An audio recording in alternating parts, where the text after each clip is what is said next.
Okay, so today we're here with Lola and we're going to do some BAT training or behavior adjustment training. And essentially what we're doing is we're going to empower Lola to make good decisions. So instead of chasing the kids or chasing them down when they're running around, what we want her to do instead is to be able to relax. So we have her martingale collar on with the leash set up, kind of like how we do in our structured walk. So if you want to see how to set that up, go ahead and type in on our website structured walk and you'll see how to do that. But what we're doing is as long as she's calm, we're going to let her go closer to the kids and hang out with the kids. But if she starts to try to run, she gets anxious, she's trying to nip at them when they go by, things like that, we're going to walk away with her. We're going to teach her that if she starts to act out with them, that she has to walk away. Now, one of the things that we want to look for is keeping the leash loose. If the leash is loose, it means that she's doing a lot of self-control on her own. If she's pulling on the leash and taut and trying to get towards the kids, that's a sign already that we need to help her walk away from the kids. So you can do this also with, with adults. So if she's starting to chase down anybody in the yard, what we essentially want to get her to do is start to get comfortable with the kids and different people walking and then running around. Oh, thank you. Running at different speeds. So at some point you want to practice with the kids running around, doing whatever they're doing. But again, see how she wants to go towards him when he drops something. So I'm just asking her to kind of back away. If she starts to get worked up, we're pretty much going to try to ignore her to the best of our ability, because any attention that we give her is going to only increase her behavior. Try to stay calm as possible. Let's go. Look.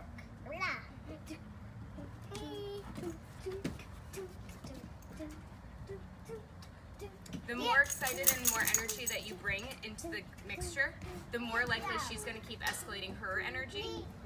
So we want to stay nice and calm. So if she starts getting that excited, we want to stay calm because it'll help her relax and calm down quicker. So what I'm going to ask the kids to do is kind of try to see if they can help us participate with the game, and we're going to just kind of move into the yard a little bit. So if you just want to follow the camera. Hey guys. Hey Freeman. Do you want to run in the yard for a minute for a sec for me? Sure. Can you run? Yeah. Do you want to follow your brother? Yeah. Okay. Let's go. Look how fast I can run. You can run really fast. Faster than Alex. So notice how she wanted to immediately go and chase them. So what we're doing is teaching her to stay at this distance, and we're helping her learn not to chase them. We don't want to give her too much help. We don't want to tell her to relax or to do anything. We don't want to pet her. We want her to learn how to calm down on her own. Notice that the leash is back to being loose. Butterfly. Freeman, do you mind running around over here up by the swing set? Thanks, buddy. So now we've got the kids kind of running around more, and she's learning to stay calm. Butterfly. Okay, good. So now the kids are running away from her, and notice how different she is. She's starting to stay calm. The other reason, the other reason we want the leash to be loose is because it's mimicking what it'll be like for her to eventually be off leash. And so eventually you want to be able to graduate to her being off leash, and you'll take the martingale collar set up and just have it on like a regular collar.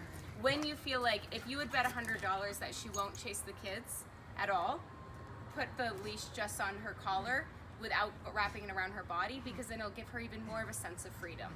And start to graduate until you get to the point where you could be standing with her, and then the kids are running around and she's learning how to keep herself calm. So the goal is to help her stand here. If she started getting worked up, we would walk up towards the deck or walk away, or just get farther and farther from the kids until she can relax. And you can do this with anyone, just to help her learn that she needs to use that kind of coping mechanism. So what I'm going to do is start to walk actually towards them, because she's being calmer, to let her kind of reward her for that behavior. If she gets worked up, we're going to turn around and walk back. Okay, she already got too excited. That was a sign of too much excitement. We want to, for her to be able to move forward, she needs to be calm.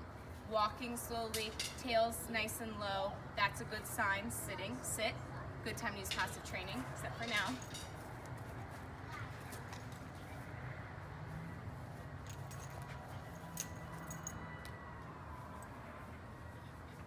We're collecting rocks from my left direction right here. That's great. We collect lots of rocks. again, got the leash to be back to being nice and loose.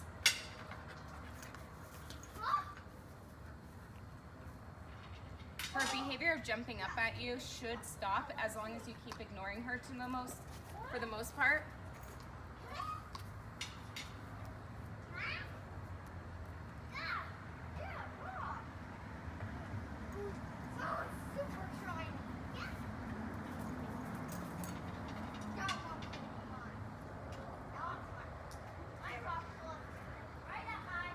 Okay, she's being a little calmer, so we're going to take a couple steps forward.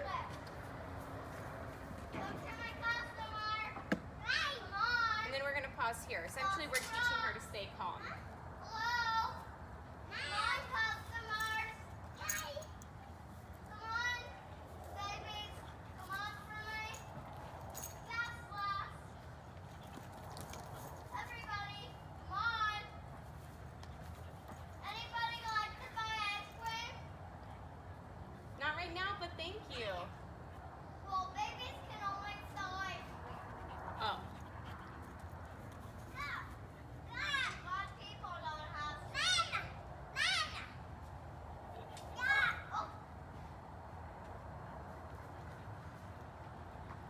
And another thing to note is to pick your battles. Right now she's kind of chewing on the leash because she's frustrated. I would ignore this for this time period. You don't want to use the chain leash at this moment because going around her body, it would hurt her ribs quite a bit if the chain was being used. So we still want to use the leash like this. But overall, try to pick your battles with what you're doing with her. That this is the main exercise instead of the other. If you want to, you could give her some type of toy. That's not a bad idea. Something positive for her to put in her mouth, something that you don't mind her having, so that's a toy that is hers. And it's not bad for her to have something if it'll help her kind of relax and calm down. Mom, get some ice cream. Oh no. Leash loose. Oh no. So now we'll just kind of walk away from towards where the kids are because she's starting to get too excited.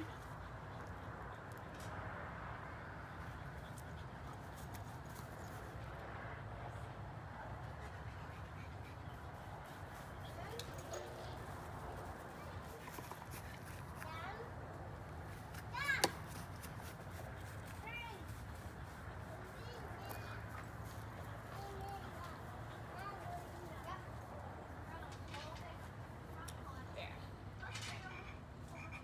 Oh, makes rabbit noises.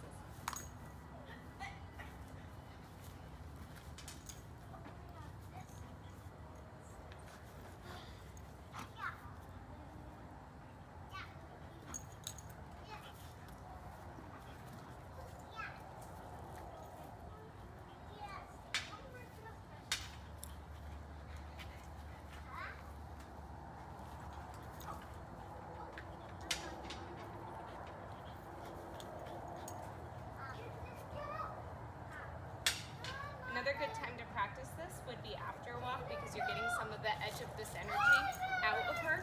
So it's probably best to take her for a walk or play tug of war in the house or do something to get the excess energy that she has right now out before practicing, which we didn't have time to do today, but ideally that would be a good plan because it'll take some of the edge off of this behavior.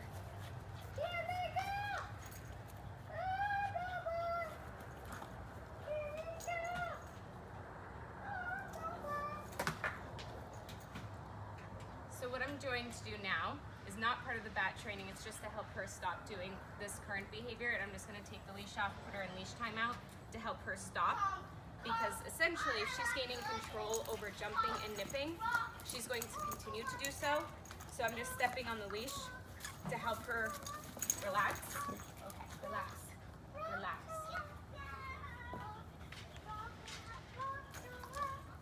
Relax.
biting behaviors to get her to at least help stop the nipping behavior is by saying, okay, let's put something in your mouth. That's a positive thing, something that we want her to have.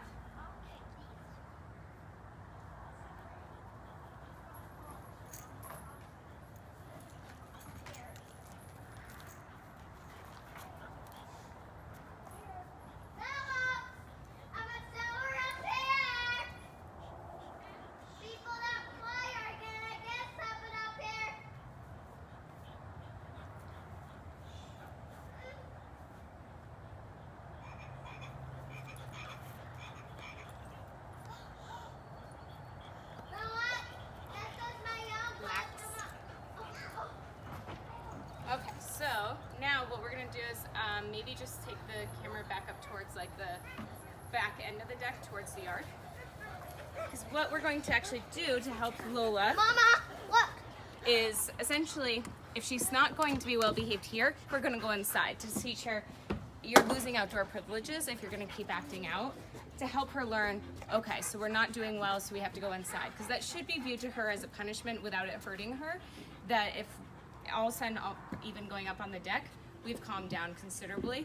So that might be enough to help her go, okay, I don't actually want to keep acting out like this, because if I act out, I have to go back on the deck or go inside, which isn't as much fun for her.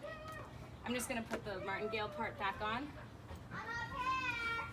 Notice how she's already calmer, a little bit at least. Okay, notice how much calmer she is by coming up here, because we're walking away from the area that's making her more reactive. So what we need to do is stand here, wait for her to calm herself down, and when she's ready, we start to work off the deck. It might be noticeable that it's actually not just the kids or anyone else who's out here. It might just be her reaction that when she's out here in the yard, because this is our first time through it, she just loses kind of her own self-control just in the yard alone. So if that's the case, you want to practice this without the kids, or the kids aren't really affecting her as much as I previously understood. Hey, thank you. So what I want you to focus on more is then working with her, working on getting her off the deck, and then coming back on and teaching her that she, in order to be, we don't want to have Lola eat these. Here. So what we want to practice is just getting, Yes. so we want to have Lola practice just getting herself off the deck and being calm. Yeah. So now that she's calmed down, let's walk down a little bit. You might want to stay there to the best of your ability, with still seeing how she responds. And we're just going to stand here because it's not fully out in the yard, and see how she does.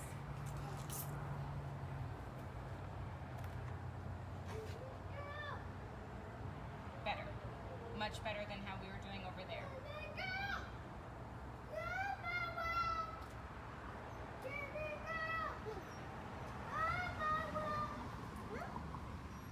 Still calm behavior. Not now. So now instead we're just going to walk away quicker and go back up on the deck.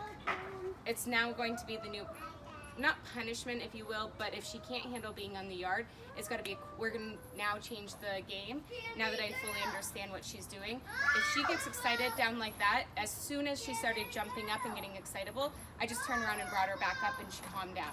So she starts to learn that she doesn't get the privilege of being out in the yard to go play and go see the kids if she's not going to be well behaved.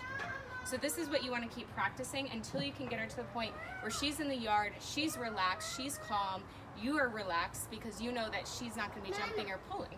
So that's the goal, and that's what I would want you to work on until you can get her in the yard regularly with her not throwing any tantrums, and then work to having her just have the leash with the collar on without wrapped around her body, and then you can work on having it come off fully. Okay, so that's how we're going to go about helping her get over her reactivity out in the yard.